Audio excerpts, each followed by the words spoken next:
अब दूसरा टिप्स, प्रतिक्रिया करने से पहले सोचे जरूर। विपरीत परिस्थितियों और लोग आपकी भावनाओं को भड़का सकते, परिस्थिति भी आपकी भावनाओं को भड़का सकती है और कुछ लोग भी आपको प्रोवोक करेंगे। ऐसी स्थिति में आपका प्रतिक्रिया करना आग में घी का काम करे। सामने वाला तो चाहे कि आप भड़के ताकि बात और बिगड़े और उसके ईगो को सेटिस्फैक्शन मिलेगा, उसके हमको तुष्टि मिलेगी। लेकिन जब हम तुरंत प्रतिक्रिया करते हैं तो असल में उसे वही देते हैं जो वह चाह रहा होता है। इसलिए पहले सोचे फिर उत्तर दें। ज़्यादा बेहतर है कि आप चुप रहिए। पूज्य गुरुदेव का एक और वाक्य है, बुद्धिमान पहले सोचता है फिर बोलता है और मूर्ख बोलते पहले है और सोचते बाद में है। आप सोचिए कि आप किस कैटेगरी में हैं, अपना आकलन करिए। तो आप कितना सोच समझकर प्रतिक्रिया करते हैं, यह बात आपके संबंधों को बिगाड़ने या बनाने में बहुत मायने रखती है कि कितना सोच करके आप कितना संतुलित प्रतिक्रिया देते हैं, कितना बैलेंस आपकी प्रतिक्रिया है।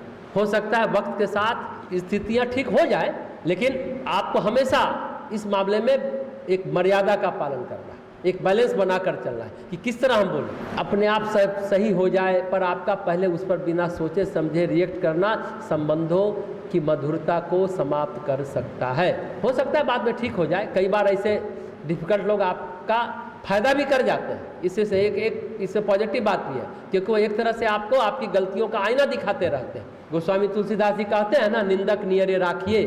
देखिए गोस्वामी जी भी अद्भुत है, चौपाई लिखे हैं अवधी भाषा में, निंदक को नजदीक रखिए। अब नियर तो अंग्रेजी शब्द है ना, लेकिन अंग्रेजी शब्द का भी प्रयोग करते हैं, निंदक नियरे राखिए। अवधि में हो सकता है नियरे होगा नजदीक का, लेकिन अभी हम लोग सोचते हैं कि नियर मतलब पास होता है। तो गोस्वामी जी सोचते हैं निंदक नियरे राखिए। आपका पड़ोसी आपके बेटे की शिकायत करता है, बोलता है अरे आपका बेटा तो बहुत बदतमीज से बात करता है, सबसे लड़ता है। अब आप तुरंत रिएक्ट करिए तो क्या करिएगा, आप उस पर चिल्ला बैठिएगा, अरे आप तो मेरे बेटे से जलते हैं। लेकिन अगर आप धैर्यपूर्वक विचार करेंगे और अपने बेटे से भी बात कर लिए होंगे तो फिर मनमुटाव भी नहीं होगा और बेटा भी नहीं बिगड़ेगा।